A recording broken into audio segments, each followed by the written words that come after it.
Hello, everyone, and welcome to today's webinar, Case Studies, Real-World Examples of How Labs Can Use HGMD Professional to Mitigate Errors in Variant Interpretation. I'm Caitlin McCann-Jankovitz of QIAGEN Digital Insights, and I'll be your moderator for today's event. Today's educational web seminar is presented by LabRoots and brought to you by QIAGEN Digital Insights. To learn more, visit digitalinsights.qiagen.com. We encourage you to participate today by submitting any questions you may have during the presentation. To do so, simply type them into the Ask a Question box and click Send. We'll answer as many questions as we have time for at the end of the presentation. You may also submit any technical issues here as well if you have trouble seeing or hearing the presentation. I'd like to now welcome our speaker, Dr. Anna Krivokuća. Anna Krivokuća is a clinical laboratory geneticist with more than 10 years of experience in clinical genetics and cancer research. She has implemented innovative genomic technologies into routine molecular diagnostics in Serbia, and she's experienced in the interpretation of genomic data, variant annotation, and genetic counseling. Dr. Krivokuća is the founder and head of the Department for Genetic Counseling at the Institute for Oncology and Radiology of Serbia. She completed her Ph.D. studies in genetics from the School of Biology, University of Belgrade, and her master's studies in bioethics from Clarkson University and Mount Sinai Hospital, Department of Bioethics in New York. Besides her everyday work in clinical laboratory genetics, she's been actively working on many research projects and mentoring master's and Ph.D. students. Her research is focused mostly on genetics and molecular biomarkers in breast and ovarian cancers. She has published more than 40 scientific papers during her career and has been awarded numerous research grants and awards. One more thing before we begin, our legal disclaimer. QIAGEN products shown here are intended for molecular biology applications and not intended for the diagnosis, prevention, or treatment of a disease. For up-to-date licensing information and product-specific disclaimers, please see our website at www.qiagen.com. And with that, Dr. Krivokuća, I'd like to pass it to you to get us started. Thank you for joining me today. I will be talking about Human Gene Mutation Database Professional version and how you can use this database for NGS data interpretation.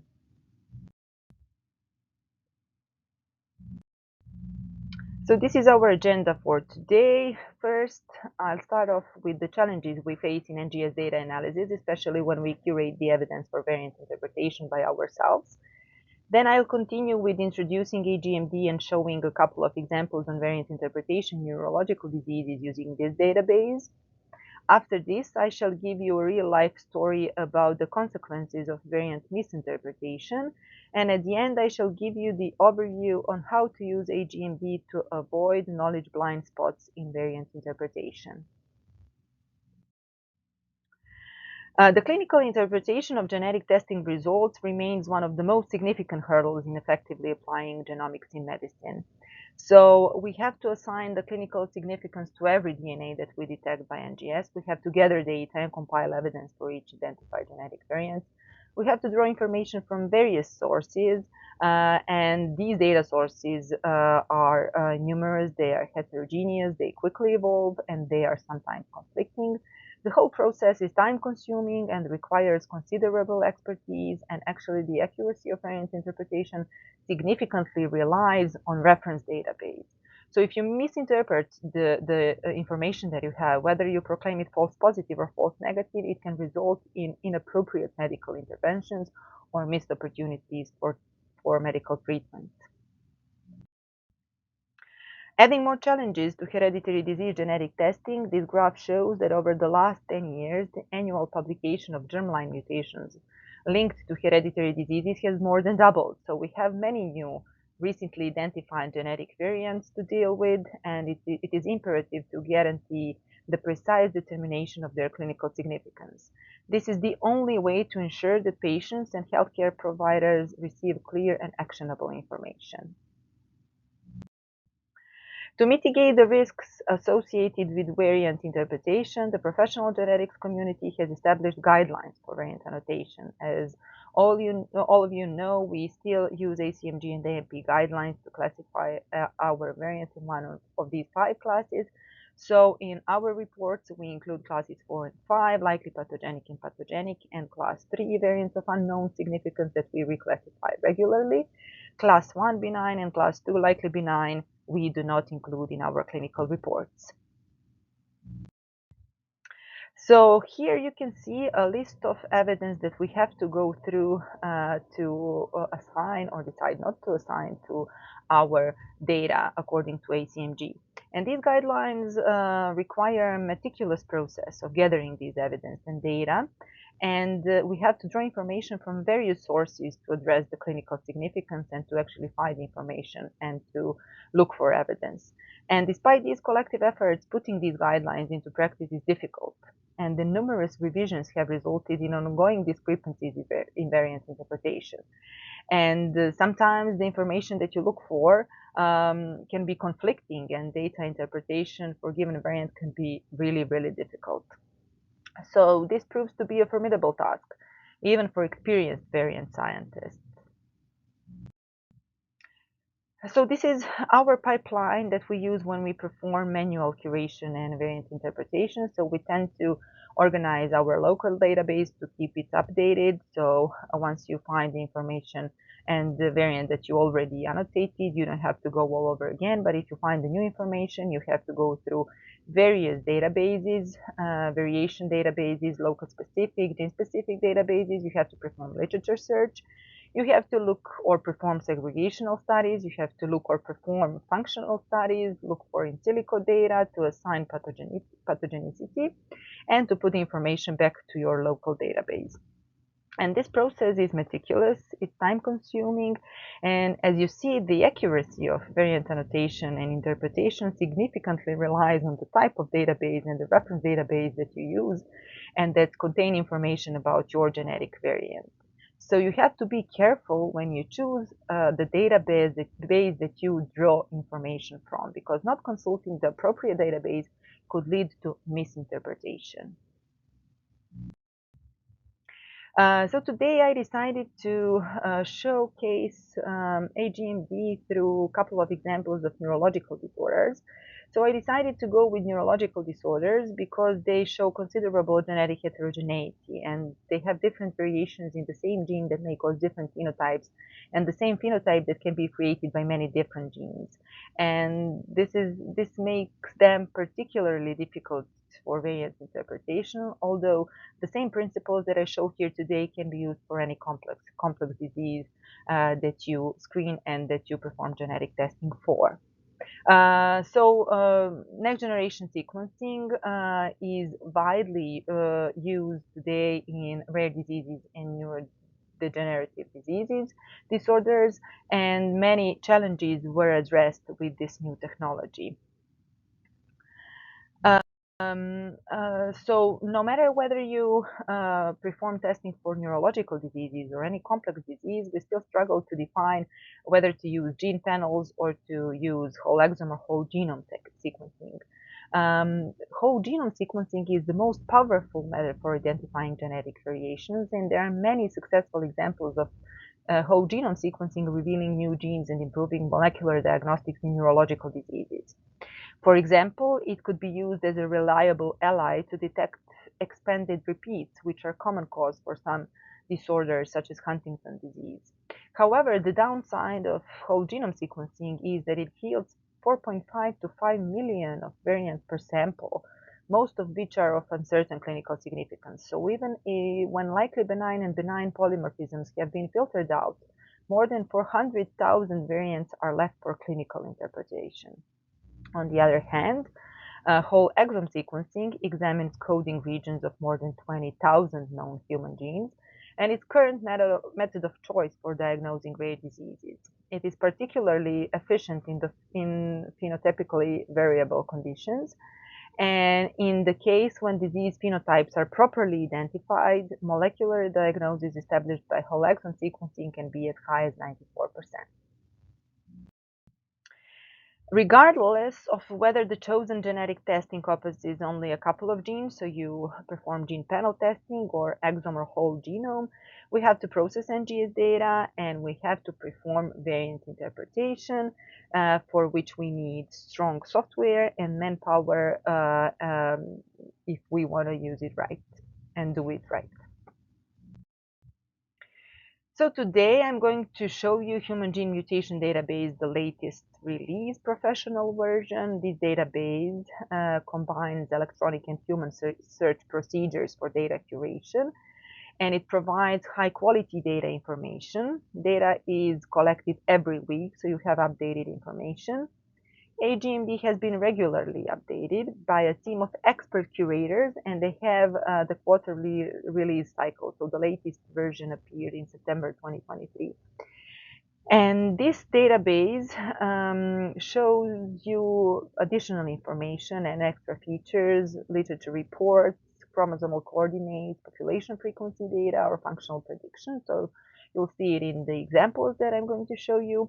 And the latest HGMD Professional release is available with a total of more than 456,000 of mutation entries. And if we compare it to the previous version, which was released in September 2023, we have more than 12,000 new entries, mutational entries, since June.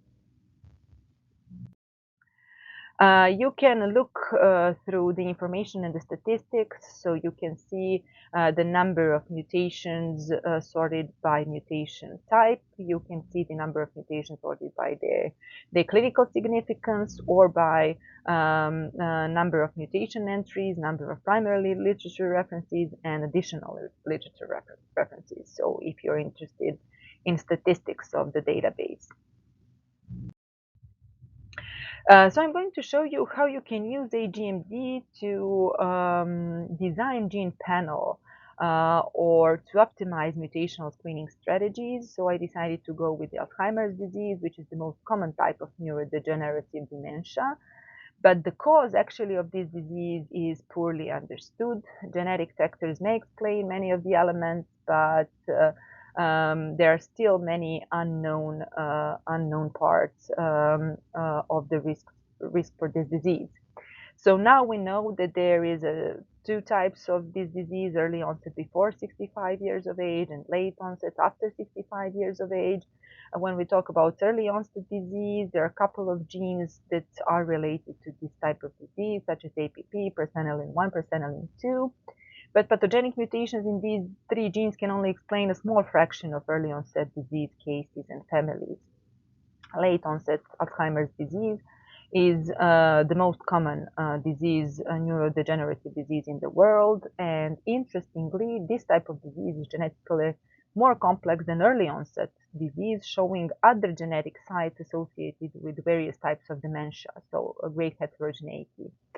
And new whole genome sequencing and whole exome sequencing initiatives showed many new genes associated with the late onset disease, and also the genes that can be found in both types of disease, such as SORL1 and ABCA7. So if you want to optimize screening strategy or design gene panel, you can use phenotype search in HGMD Professional. So you can type the disease that you want to look further into. So I typed in Alzheimer's disease, and you can see and actually take a closer look into the genes that are now known to be associated with this type of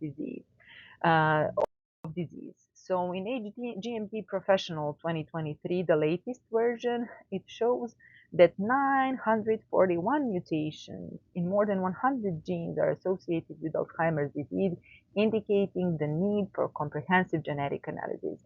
This is something that it's difficult to find anywhere else in the literature or on the internet because of the heterogeneity. And if you want to get a closer and a quick look into the genetics of the disease, if you want to design a gene panel, you can easily look through a phenotype search in HGMD. This is something that I wanted to show you how quickly things evolve. So this is the screenshot from the HGMD Professional version 3 years ago, 2021.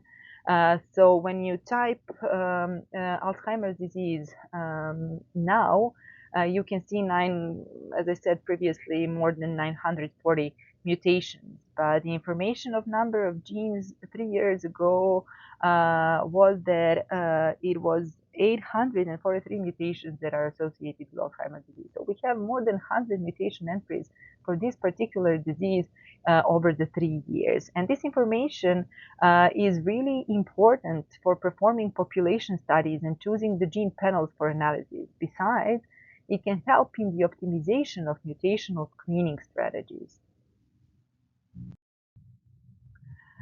You can use HGMD to find up-to-date information on variants that are not available in other clinical databases. So sometimes you find yourself in difficult position of not identifying and finding evidence to assign to your variant. So HGMD offers in-depth information of variants and contain those that are not available in other clinical databases.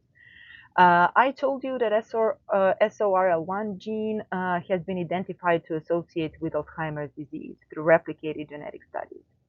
Studies indicate its possible role in the progression of this disease, making this gene a potential target for Alzheimer's disease therapy. So if we miss the clinically important SORL1 variations, it might negatively impact patient care. And if you look at the down part of the screen, you see the screenshot from HGMD. When you perform phenotypic search of Alzheimer's disease, you can see SORL1 as part of the genes that are associated with this type of disease. What else you can do? You can look for a particular gene in this database. So if you want to look further into the mutation spectra of SORL1 gene on Alzheimer's disease, you can perform a gene-specific search and look for a mutation that you are interested in.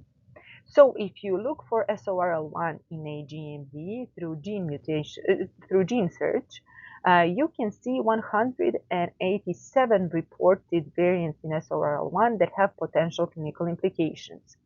All variants are sorted according to the variant type and variant class, so you can look further into the one that you are interested in. So here you can see the disease-associated SORL1 variants that are easy to find.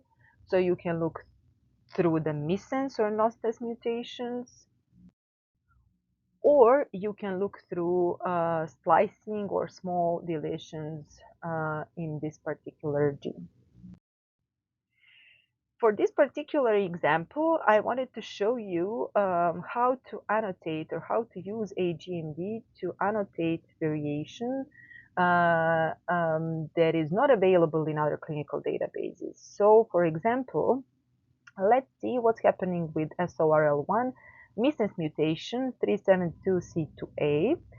DBSNP contains an entry for this particular variant, but has no information on its clinical significance. There is no information on specific publications related to this variant in DBSNP either.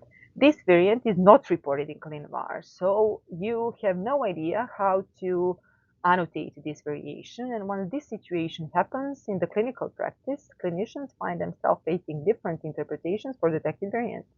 If the variant is misclassified as BUS instead of likely pathogenic, patients might be left without diagnosis and appropriate treatment. So not having up-to-date information might cause clinicians to miss the important information and implication of this variant to early onset Alzheimer's disease, particularly if the patient exhibits an uncommon clinical phenotype. So what should we do? We should look for this mutation in HGMD, and the easiest way to do it is to perform mutation search. So you just type in your mutation. You don't have to type in both nucleotide or protein change. You can use it whatever you like, whatever it's easier for you. Here I typed in nucleotide change, and I mark HGBS nomenclature. And I see the list of genes where this particular mutation happens, and I find SORL1 in this list, and I want to look further into right now. So when I click on this particular mutation in SORL1 gene, I see detailed information on the evidence used for classification of this variant. It's not reported in any other database, but it is reported in HGMD. It is reported as the disease associated for early onset Alzheimer's disease. This classification has been backed up with the latest publications that investigate causative mutations and genetic risk factors in sporadic early onset Alzheimer's disease in patients before 51 years of age. So you see the information, and you can click on these links if you want to look further into the literature report. What else can you see? HGMD offers additional information such as you saw, literature reports. You can see chromosomal coordinates, population frequency data. You can see functional prediction here. You can see amino acid comparison or in silico information. So you don't have to look by yourself for this information online. So HGMD curators also adopt a policy of continual content curation. So they comment and annotate new information to the users. So when new evidence suggests, for example, a benign nature of variant, it may be removed from the database. So you can look for additional information in case you want to review it by yourself.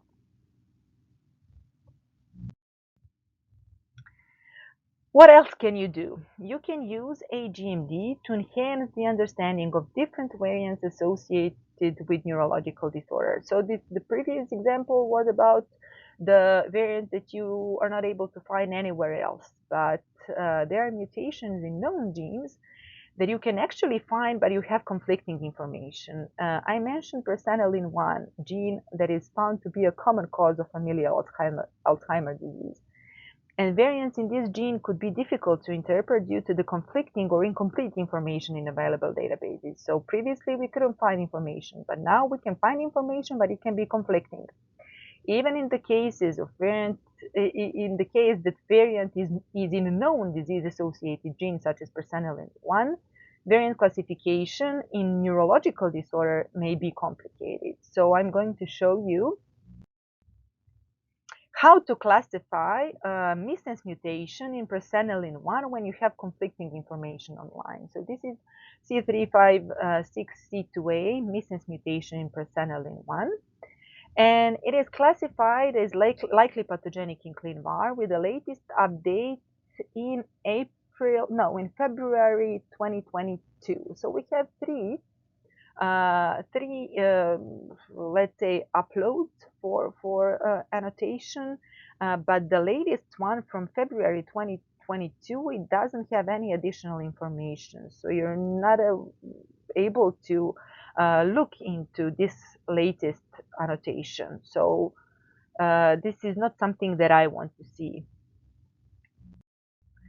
So I want to use HGMD to see what HGMD has to offer on this particular mutation. So when I use gene or mutation search, whatever you prefer, you can find this particular mutation, and HGMD actually offers newly discovered data that go in favor of its pathogenicity. So we need novel data that may help to enhance our understanding of different variations associated with dementia in the study population. And as you can see, there is 6 publications, latest one from 2023 that I wanted to see further.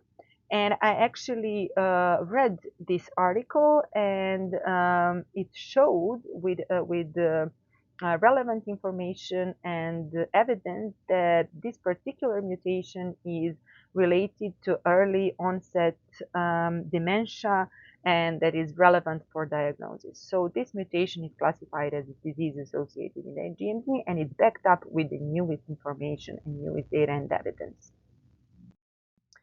You can also see additional information on this particular mutation and detailed information that HGMD curators used for classifying this variant as disease associated.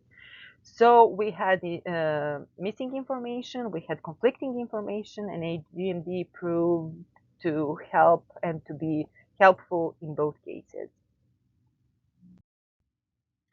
Next, I wanted to show you some examples of variant interpretation in Parkinson's disease that affects millions of people and is the second most common neurodegenerative disorder. Several genes, including ATP1382, have been involved in PD pathogenesis and have been traditionally investigated in this disease. Findings have shown that only about 5 to 10% of PD patients have uniform form of disease, and GS can be used again to discover genes associated with these different forms of disease. Again, from 2021, when I performed phenotype search back then for Parkinson's disease, I saw 818 mutation entries. But when I performed it again a couple of weeks ago in this latest version, I saw more than almost 2,000 mutations. So look at the difference in only 3 years, how many new mutation entries that we have for Parkinson's disease. And the thing is that most of the known PD mutations are found through the research conducted in European, North American, North African, Arab, or Asian populations. Limited studies exist on the genetics of PD in Black African populations, even though African populations have more private alleles than any other population. So NGS is a perfect approach to identify these new genetic variations and disease-associated mutations in such populations. However, these new variations are difficult to classify, especially since most of the databases contain neither entries nor evidence to help us elucidate their clinical importance. So here is the example about ATP1382, the gene I mentioned before, associated with Parkinson's disease. Again, missense mutation in this gene, A to C. So this is a missense variant. It was one of the rare variants detected in the study of Parkinson's disease in Black, South African, and Nigerian patients. So it was found in a 39 years old patient from South Africa. None of the currently available databases contain information on this particular variant, except HGMD. So if you look for this mutation in HGMD, you can see that this variation is classified as likely pathogenic, and you can see novel information and a link to the publication that is actually uncovering its role in Black South African and Nigerian patients. So you can use HGMD for this as well. Okay, so again, the classification conundrum. Sometimes you have difficult information, conflicting information, and you are not sure which type of evidence to assign to your variant. So here is the example. Mutation in SPG gene is the most common mutation. This one, missense mutation C2T, 1529C2T. It's the most common mutation causing adult onset neurogenetic disease in patients of British ancestry. The thing is, it was first described as a polymorphism in 1998. This was based on its frequency. So this particular variant was really frequent in 2 separate surveys of controls in the United Kingdom. However, subsequently, it has been found to co-segregate with this disease in a number of different populations. And now when you look for literature data on the significance of this particular variant, these are conflicting.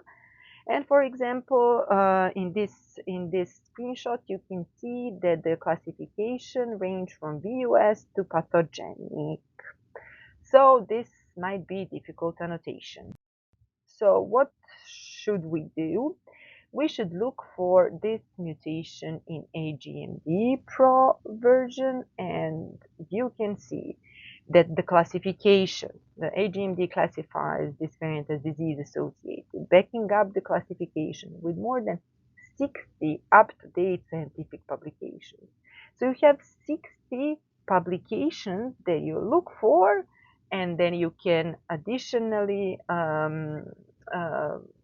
review by yourself and see and assign evidence. So there is a range of information that you can find on your particular variant in HGMD Professional. Again, additional information if you want to look further into. Here I wanted to show you how you can use HGMD to identify susceptibility loci for multiple sclerosis panel. So GWAS studies have revealed over 230 MS risk alleles across the human genome, so revealing its complex genetic structure. But the challenges remain regarding the translation of these findings into clinically actionable information. And it has been shown that 2% of MS heritability resides in the newly investigated genomic regions. So HGMD offers you an advanced feature for chromosome search and easy access to potential susceptibility loci. So you can search for susceptibility loci and genes through advanced option in HGMD professional version chromosome search. So this is something that you can do if you have complex disease such as multiple sclerosis. So these were the examples on how you can use HGMD if you have particular variants in front of yourself to annotate. Now I wanted to show you a real-life story of how HGMD can help prevent misdiagnosis with an example of variant misclassification causing inappropriate and devastating medical intervention. So this is a story about Alicia Cook-Moore. Some of you may already know this story. So Alicia is a wife and a mother of 5, living and working in Southern Oregon. And she underwent a series of unnecessary surgeries that included a double mastectomy and hysterectomy, among others. These surgeries were based on misinterpreted genetic test results, causing her to experience early menopause, multiple follow-up surgeries, and post-traumatic stress disorder. So this was her story, and her story started in August 2015 when she went for her annual evaluation with her gynecologist. And due to her family history of breast cancer, with both her mother and grandmother having been diagnosed with the disease, her physician recommended her a series of tests, including genetic testing for hereditary cancer as well as mammogram. Her clinical testing results, other than genetics, were okay. They came back normal. And genetic testing was performed in December 2015.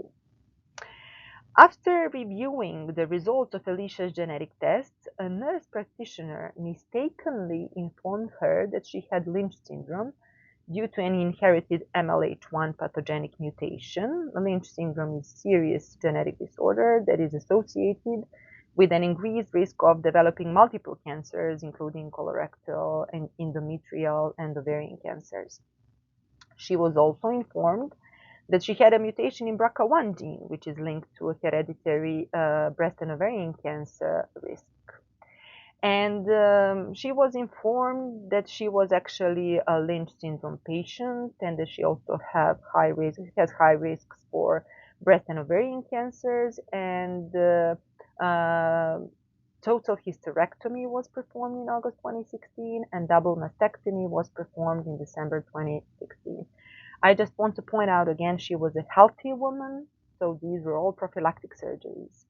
Her physicians even wrote a letter to her children urging them to get tested for the detected mutations due to the apparent hereditary cancer diagnosis. In 2017, following her surgeries, Alicia sought another doctor's opinion regarding breast reconstruction as she was dissatisfied with the outcome of her mastectomy. And he reviewed her case file, and her new physician informed her that her genetic test results were negative and that all the surgeries she underwent were likely unnecessary.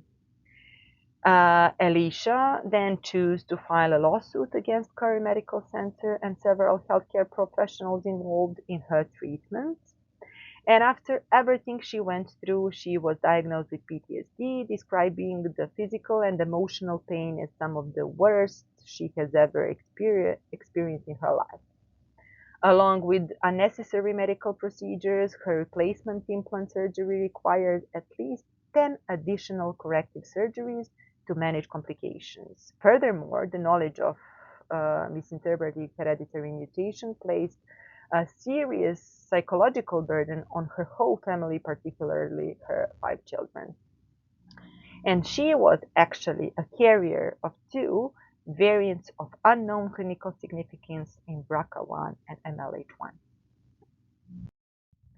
And as I told you before, we all know that variants of unknown clinical significance are not clinically actionable.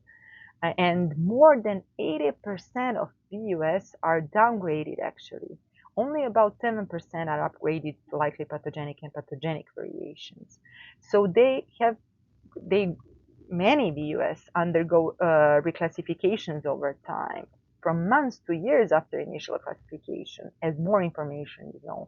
But when you find VUS, it is the variation that is not clinically actionable, and it should be reclassified regularly, and it has been shown that they're often downgraded.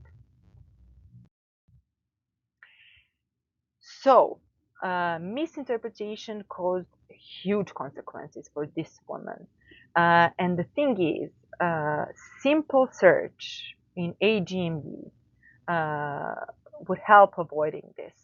So if you look through HGMD in your gene search, you can look for BRCA1 mutations, and you can see the list of 4,470 disease-associated and likely disease-associated mutations reported for BRCA1. And if you have particular mutation in front of you, as nurse practitioner did, you can just type in mutation search, find mutation in HGMD, and see whether it's clinically significant or not. If it's not in the database, it's not clinically significant, as this database actually focuses on disease-associated mutations rather than benign polymorphisms. And this is the example of gene search for MLH1. So there is more than 1,600 disease-associated and likely disease-associated mutations reported for MLH1. So the outcome could have been different if Alicia's genetic test results had been correctly interpreted, which is only a click away in HGMD Pro. Unfortunately, even almost a decade later, this was in 2017, almost a decade later, I personally still see misinterpreted genetic testing results in my everyday practice. This is something that we should all fight against, and HGMD is simple, easy, and reliable way to avoid misinterpretation and serious medical consequences in the future. And as a sort of conclusion, I'm going to list how you can use HGMD to avoid these knowledge blind spots in variance interpretation. So you can use HGMD Professional to annotate your variants that you have in front of you. So it's fast and easy annotation of genetic variations related to human inherited diseases. It's easy. You can use gene mutation or phenotype search. It's user-friendly. You have evidence for variant annotation. They are clearly presented. You have links to publications. You can further inspect them if you want. We all know that our time is essential when you perform genetic testing, and in HGMD Pro, it takes only a couple of minutes to get to the information. You have mutation, gene, and phenotype search, as I said, and evidence available for review. So it's fast and it's easy. The most important thing, if you ask me, is that it's reliable. So it's expert curated and up-to-date content. You have quarterly updates. You have new information weekly. and you have additional literature references. So as you saw in the examples, there are information from 2023 and publications that you can look further into. So when you find yourself with difficult annotations, you can use HGMD as an aid to interpret your variations because it contains information that are not available in other databases. And it has only clinically relevant information. So if you want to look for benign polymorphisms, do not look in HGMD Pro.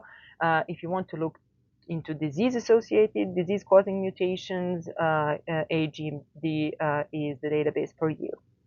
And you can use it, as I like to use it, for a VUS reclassification because it has up-to-date content. So if I want to reclassify and look for new information, I use HGMD for that. You have new evidence and you have quarterly updates.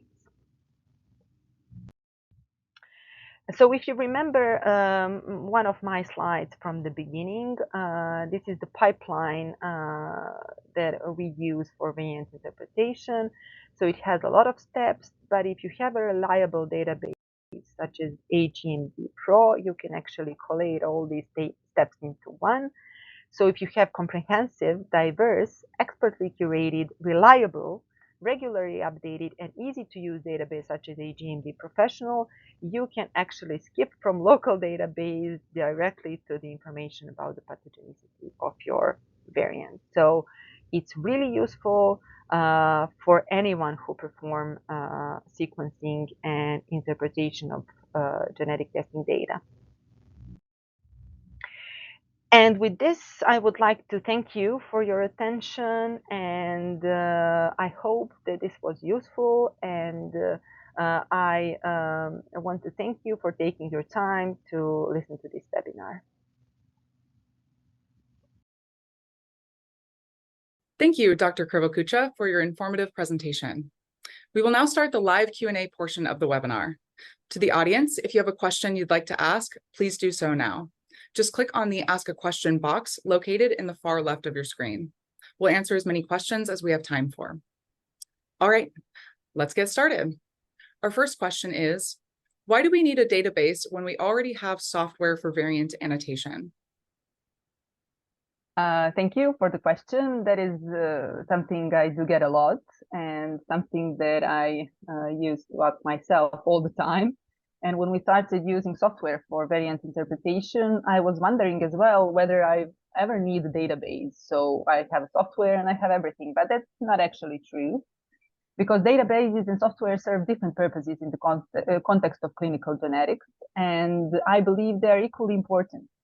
And they both play crucial roles in managing genetic variants. But the thing is that they address different aspects and different parts of the analysis process. So I believe that databases are and will be essential even when we have software for variant annotation.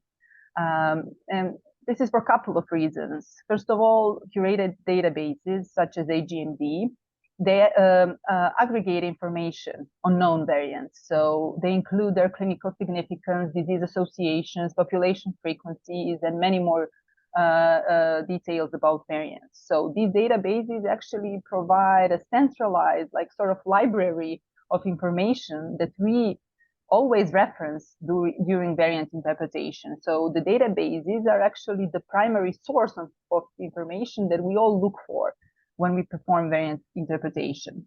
And they follow these standardized procedures and curation processes and guidelines. So they have to be sure about consistency and accuracy, which is actually crucial in clinical genetics.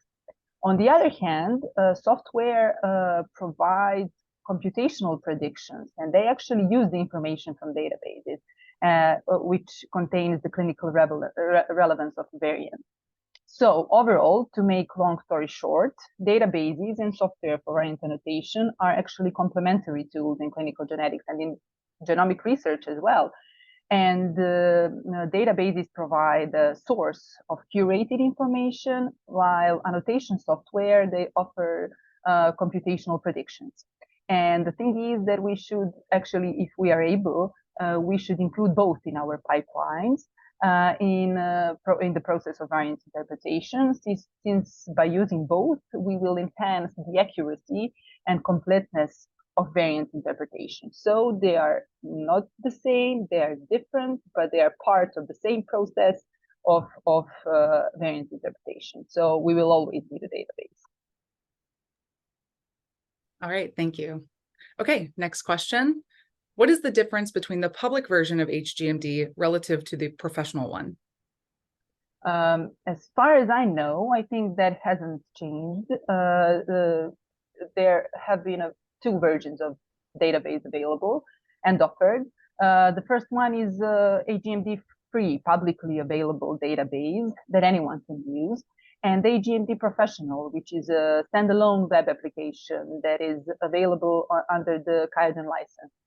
And I have to admit that I used HGMD public version before I tried HGMD Professional, but I wouldn't recommend it for the people who work in the clinical lab, because HGMD Professional is the version of the database that is most appropriate because it's updated and curated regularly, and it is 3 years ahead of the public version in terms of the content.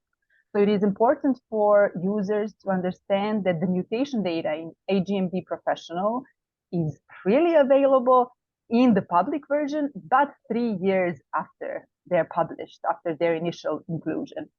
So if your lab performs clinical genetic diagnostics and genetic testing for clinical purposes, I would recommend using HGMD Professional because you will get data that is updated, which is actually the most important right now in clinical genetics.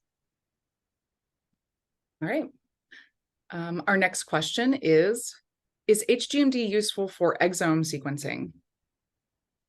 Well, yes, I believe so. I believe HGMD as a curated and reliable database is important for any type of sequencing, for anyone who performs variant interpretation. And it actually depends on the specific goals and the context of the analysis that you perform in your lab. It can be valuable in clinical diagnostics, especially when we try to identify known pathogenic mutations associated with specific diseases. So it is going to provide information on disease-causing mutations, which can aid in interpretation of variants identified in exome sequencing. So if you perform exome sequencing, HGMD can be useful as an ally, particularly in the context of clinical diagnostics and research, but focused on known disease-associated mutations. All right. And here's the next question. Can we use HGMD for VUS reclassification? Absolutely. As I said in my talk, I use HGMD for VUS reclassification all the time. It's fast, it's easy, it's reliable. And the thing is, if you do not find your variant in HGMD, it is probably still VUS because HGMD contains disease-causing and disease-associated mutations. They do not include VUS in their database. And we all know that VUS reclassification may take a lot of our valuable time and clinicians' time as well. And unlike the other sources that include particularly all submitted variants and VUS and benign polymorphisms and so on, sometimes it takes time to go through all of these. Unlike these sources, HGMD actually reclassifies VUS when enough evidence is available. And compared to other sources, the decision of whether to include the variant into the HGMD database is on expert curators, so it's not an arbitrary one. And these variants are specifically marked in HGMD to indicate that some degree of uncertainty still exists if the issues have not been resolved yet. So yes, I do it and I use it for VUS reclassification. And I think it's fast, it's easy, and it's reliable, which is most important. Perfect. Thank you. On to our next question. Does HGMD provide information about polymorphisms in genes? Yes, so to continue on my previous answer and the previous question, to the best of my knowledge, HGMD primarily catalogs disease-causing mutations, pathogenic and likely pathogenic variations. It may include some information about polymorphisms, especially those that have been in a way associated with a disease or have functional significance, and they mark them as functional polymorphisms. However, its main emphasis is on pathogenic mutations rather than benign polymorphisms or VUS. So if you are looking for polymorphisms or VUS, do not look for them in HGMD. If you look for disease-associated mutations, pathogenic and likely pathogenic variants, use HGMD. All right, and on to another. Why are there articles for a specific variant that have not been captured in HGMD, but can be found using other search tools such as Google Scholar, PubMed, etc.? Well, I can think of a couple of reasons for that. First of all, there can be a time lag between the publication of variant-related article and its inclusion in the database. HGMD is curated regularly, but there always can be a time lag between the variant is curated and checked by expert curators from HGMD and the time that it has been published. If a variant has been reported recently, it might not yet be curated and incorporated in HGMD. So there can only be a time lag, and which can be reason for this. Also, since HGMD includes curated information and curated variants, sometimes it might happen that these variants are not prioritized by HGMD curators. So you might find them somewhere else, but curators decided that they are actually have limited clinical significance or no clinical significance, and they may not be prioritized for inclusion in HGMD. This is the second reason. The third reason might be quality control and validation. Maybe for some reason, again, there are uncertainties or discrepancies in the reported variant data and the information, and it might delay or prevent its inclusion in the database. And of course, PubMed, Google Scholar, and others, they search a broad range of scientific literature, and they may capture a wide array of articles, so including those reporting variants that do not fit specific criteria for inclusion in HGMD. And these are all reasons that sometimes you may find information on variants outside of the database. But again, these are variants that are most probably not related to specific disease phenotypes and not clinically relevant. All right, and it looks like we have time for just one more question, so here it is. Does HGMD provide the information or evidence of its variant classification?